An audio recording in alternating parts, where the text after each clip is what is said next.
Religion as an institution has led to countless intellectual developments, countless different ideas being formed, which have impacted the lives of millions of people across the world. Not only that, it has gone on to produce some of the greatest thinkers known to man. Some thinkers have asserted that religion is a static force which does not allow for developments or changes in an intellectual sense to occur. And these would be of the view that as a static force, it has not allowed for any kind of intellectual progress to occur, so to speak. The other camp would be more of the religion traditionalists or conservatives, which would argue that that is actually a good thing because it has allowed for the pristine, original, unadulterated version of said religion from the founder of that religion to have been transmitted from generation to generation.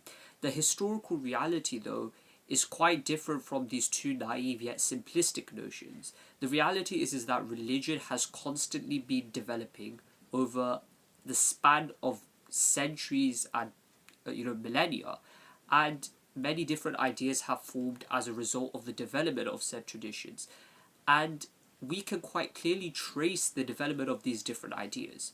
However, this does not mean that these ideas are inherently foreign or alien to the religion. Many of them have a basis within the tradition that they stem from, and they come from the tradition as a response to developments that occur external or internal in it.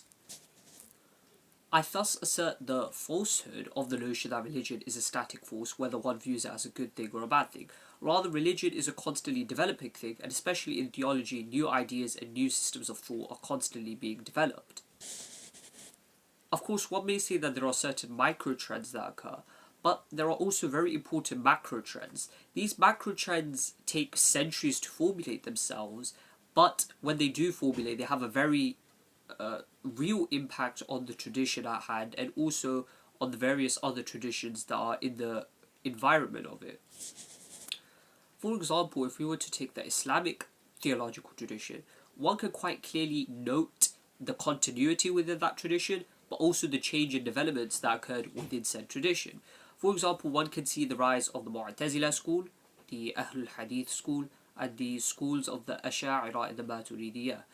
And one can note what things have been preserved from the original founders of that tradition and things that have changed or things that have developed. Of course, change here is perhaps a more broader term that I'm using. It's not simply just completely changing the fundamentals of the religion. Rather, it refers to certain development of ideas that may initially have been foreign in religion, but were necessary adaptations within that tradition to respond to certain developments that opposed the tradition.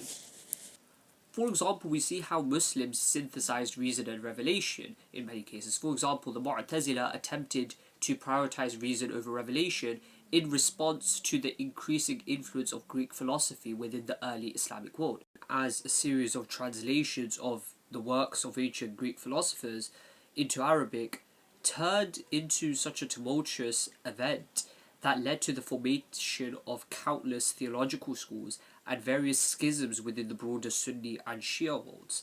And it also led to the introduction of rationalism and this kind of rational theology and philosophy as a potent force within the Muslim world. And this led to the rise of various schools such as the Mu'tazila, like mentioned. In response to this school arose a more orthodox sort of scripture-based school which prioritized revelation over reason, and this was the Ahlul Hadith school, also known as the Hanbali or Athari school. And then a synthesis occurs later on between reason and revelation in the form of the Ash'ari and Maturidi schools. The Ash'aris assert that whatever revelation comes with, even though revelation has priority, the reason affirms it. The Maturidis are slightly more compatibilist in this regard, and they say, or they try to compatibilize and reconcile reason and revelation as much as possible. Their principle can be summarized as whatever revelation comes with, the reason or the intellect confirms it. So on one hand you have the Atharis, which are scripture based, the Mu'tazila, who whilst they don't deny revelation, they prioritize reason much higher as the ultimate tool to understand the divine.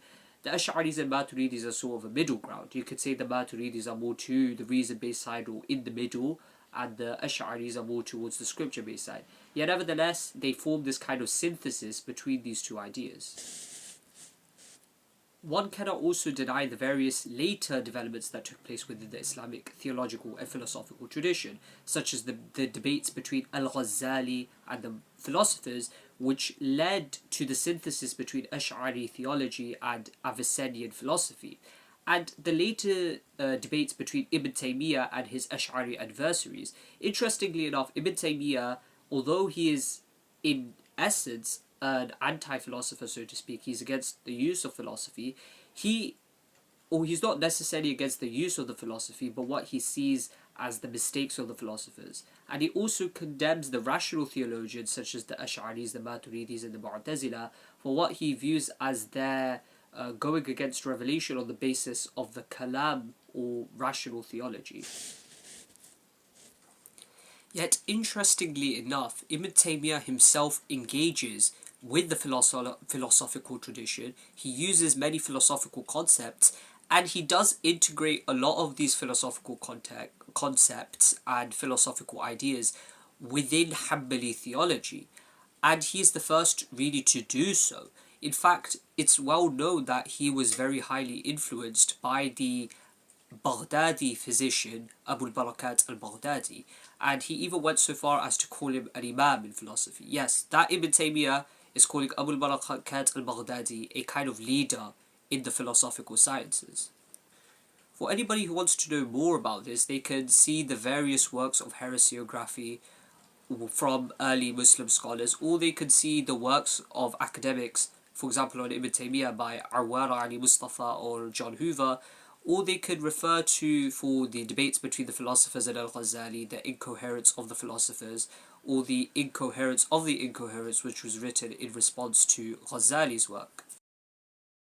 And thus quite decisively prove on a historical basis, as well as within the basis and the context of the Islamic theological tradition, more broadly within the Sunni world, that such developments did in fact occur, and it's quite ridiculous to deny them, both on a historical basis and on a theological basis. This does raise very important questions. What are the theological mechanisms through which these occur? What are the philosophical discussions, the polemics, the dialogues that lead to these developments? What is the historical context in which these developments are based? These also lead to questions of continuity and change, and how much can you change a religious tradition before it is not authentic to that tradition, and how much change is okay, and is it okay to alter certain aspects but not alter other aspects? Are these developments simply super additions onto the tradition, or are they changing fundamental aspects of the tradition? Is it okay to have a certain set of fundamentals, but in secondary and tertiary issues you can subject them to developments and later sort of intellectual breakthroughs? These are all questions and things to think about in the context of this debate and this dialogue.